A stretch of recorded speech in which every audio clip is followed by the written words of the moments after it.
Welcome to my sci-fi review.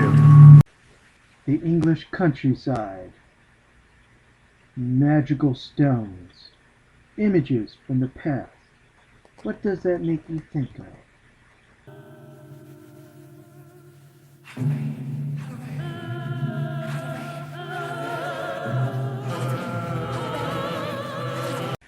What? Close, but no, this.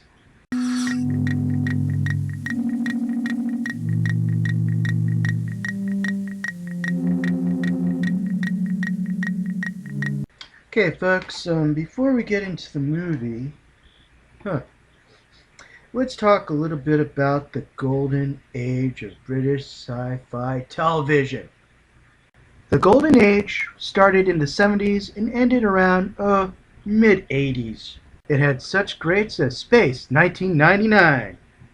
Tom Baker became the fourth and probably most famous of the old Doctor Who's. And of course, there's Blake's 7. Now, at the same time, the golden age of children's drama was also happening on television in UK. And a lot of that overlapped with sci-fi, because a lot of it was, well, like this. Time Slip. Obviously a time-traveling science fiction story for kids. The Tomorrow People, where superior human beings try to save the planet. And of course, Children of the Stones. This means that there's science fiction for children, science fiction for adults, as well as a mixture of other interests in it. For example, science fiction horror, science fiction fantasy, suspense, thrillers, mystery, kind of detective stories, all thrown in at once. A huge variety, a lot of entertainment, which means there's a lot of people watching these shows. That brings us, therefore, to our feature presentation. What we have here is a science fiction horror story. The BBC Two wanted a Christmas show, for Christmas Eve of 1972. But it wanted a Christmas ghost story. Marley and Marley. No, though that is one of the better Christmas Carol versions. I mean something like this.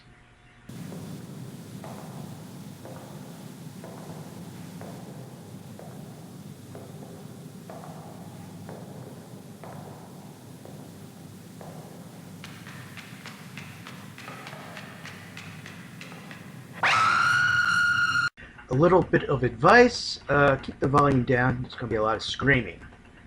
Now let's meet the characters, and let's meet the main character. He is the alpha male, he is the head of this think tank, and let him explain a little bit about why they're there. Tape's finished. Well, they can still improve No, it. its day is done. Magnetic tape is compact, responsive. All the sales shut-up says it is.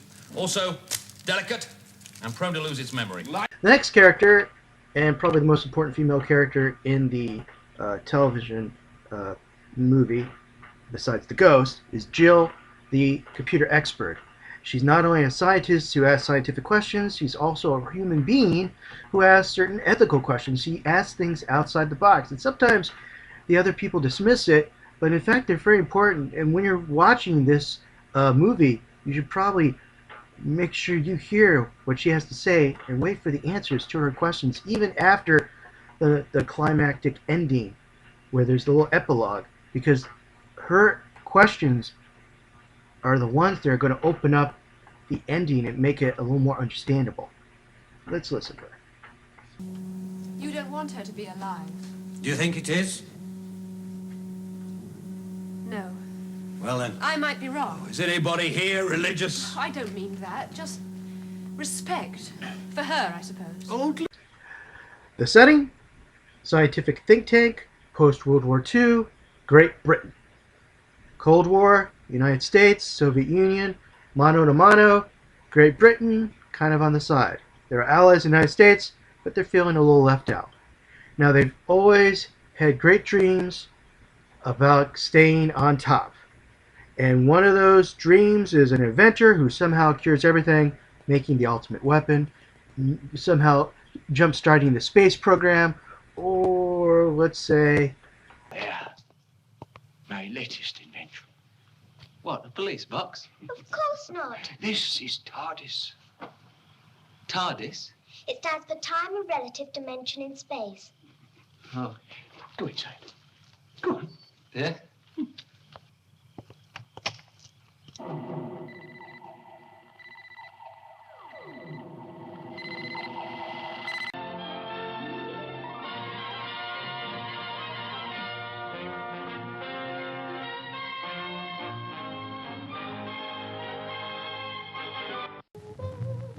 What's your pleasure, sir or madam, and all you kiddies too?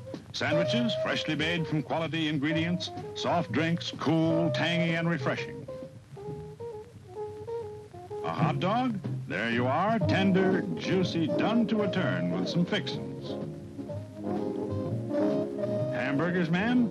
Just the way you like 'em, meaty, moist, and broiled to perfection. Soft drinks, kitty? The movie suggests that stones could be used as a stone tape, recording past events. But they kind of already do. Early rocks could tell us about how the Earth was formed. They preserve fossils that tell us about early life. Stone tools of early man tell us about their skills, how they lived, how far they went to get the material in the first place. Stones are, in a way, the other CD-ROM. Won't you? Kind of tastes like iodine. Fun-filled facts. Fun film fact number 1. The idea that ghosts are trapped in the medium around them, like photos trapped in stone, is now called the stone tape theory by ghost hunters. Fun film fact number 2 is, well, kind of confusing, but it's enjoyable as this plate of spaghetti. Listen carefully. The man who wrote the script for the stone tape also wrote the script, the first television script for 1984. Peter Cushing played Smith in 1984. Now, Peter there is not only known for being in Hammer films with Christopher Lee, but he's now known as being part of the Star Wars saga with Christopher Lee. But among Doctor Who fans, he's also the first person to portray Doctor Who on the big screen, not just once, but twice. Why is that an interesting fact? Let's go back to 1984 with another thread to show you. This actor, playing O'Brien in 1984, will be the same actor we will see playing Quatermass in the Quatermass television series. Waiter, man! Hi. Well, fit enough. Tired, eh? Harassed by publicity? Oh, harassed by not getting enough. Quatermass is the main character of a series of TV movies, sci-fi horror movies, that were also produced into big screen movies. The reason it's so important, besides the fact that Hammer Film actually produced them, was the person who wrote the scripts was the same one who wrote the 1984 in the Stone Tape script. He's very influential in early science fiction, to the point where Quatermass is considered a huge influence on the early Doctor Who episodes, to the point where Remembrance of the Daleks, one of the last Doctor Who stories of the old Doctor Who's, actually references him, as if the universe of Quatermass and Doctor Who are the same setting. Check it out. Professor Jensen? Of course, Miss Williams.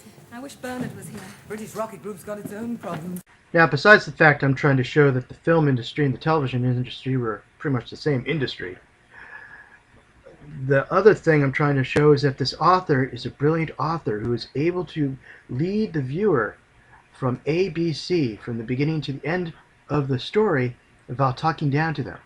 There's very little useless information. There's very little dialogue that wasn't necessary, but he rarely talked down to the viewer.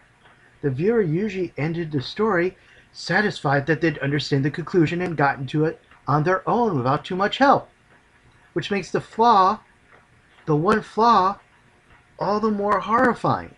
Let's watch this clip. Oh, go and make some coffee, will you? She doesn't just make his coffee, she also sleeps with him. Which is weird because I think he and Jill are having a romantic relationship of some sort. Sexism. It's a big problem in the 70s, especially with sci-fi. Not too sure why, because you'd think that with the fact that feminism and other movements are popping up in the 70s, that television could be used to educate the masses against sexism, racism, and violence. Yet it seemed to be going one step forward, two steps back. Let me use Doctor Who to explain this premise, okay? Because, well, I have a lot of Doctor Who DVD, and I like to use them. Watch this. Susan, please go outside and don't let anybody in. What is it? What's happened? There's to be a human sacrifice today at the rain ceremony. Oh, no. And you must not interfere. Do you understand? I can't just sit by and watch. No, Barbara. Ian agrees with me. He's got to escort the victim to the altar. He has to what? Yes, they've made him a warrior, and he's promised me not to interfere with the sacrifice. Well, they've made me a goddess. And I forbid it. Barbara, no. There'll be no sacrifice this afternoon, Doctor. Or ever again. The reincarnation of your taxa will prove to the people that you don't need to sacrifice a human being in order to make it rain. Barbara, one of the first female companions, smart, lots of knowledge, kind of cute, history teacher. But the companions needed to be changed. They needed to ask the Doctor questions. What's going on? Where are we going? Who am I? So they'd take them from different cultures, different time periods, because the Doctor was the center of the show. Also, well, you needed ones that had a little sex appeal, but without too much sex appeal. They needed to be strong, but not violent. And, well, slowly they started to evolve. There were still some strong characters, but by the 80s, well, we get characters that kind of look like this. Two of the robots. They took it to a special place.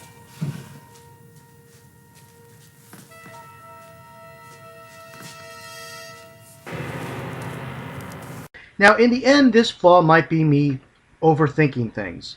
The stone tape, the setting of it is a think tank in the 70s, and that is going to be male-dominated with little to few females at all. So maybe this isn't a sexism, it's just the reality of the situation from the point of view of the author. I think he could have done better, but that's just me. I give this movie an 8 out of 10. Now, the science fiction in this movie is pretty good. There are elements of fantasy, but most of it's solid, scientific, well, thought. And there's also ethical questions. The characters are realistic, and the relationships between them are very realistic. In fact, maybe a little too adult. This is a Christmas story, but I wouldn't have kids watch it. The abstract ending is somewhat Lovecraftian. Also, while not scary, the ghosts sometimes do seem to scream out in pain. And then, like I said, there's the adult relations, suggesting sexual tension and sometimes actual sexual events, though they don't show it on screen. That's right, it's Basement Cat! Here, kitty, kitty, kitty, kitty, kitty. Here, kitty, kitty. Pound of butter, and a pound of sugar. Oh, hi guys. Oh, excuse me. This is Basement Cat. He's given me a recipe for sugar pound cake. Why don't you watch this fan service to end the review, okay? That seems like a lot of sugar. What if the person doesn't have a sweet tooth? Oh, you can replace it with molasses. Okay. Okay, so I got the sugar, butter, 9 to 12 eggs. Ooh, okay. Mission Street, double your money, come dancing, War and Peace, Pawn Channel 1, Pawn Channel 2.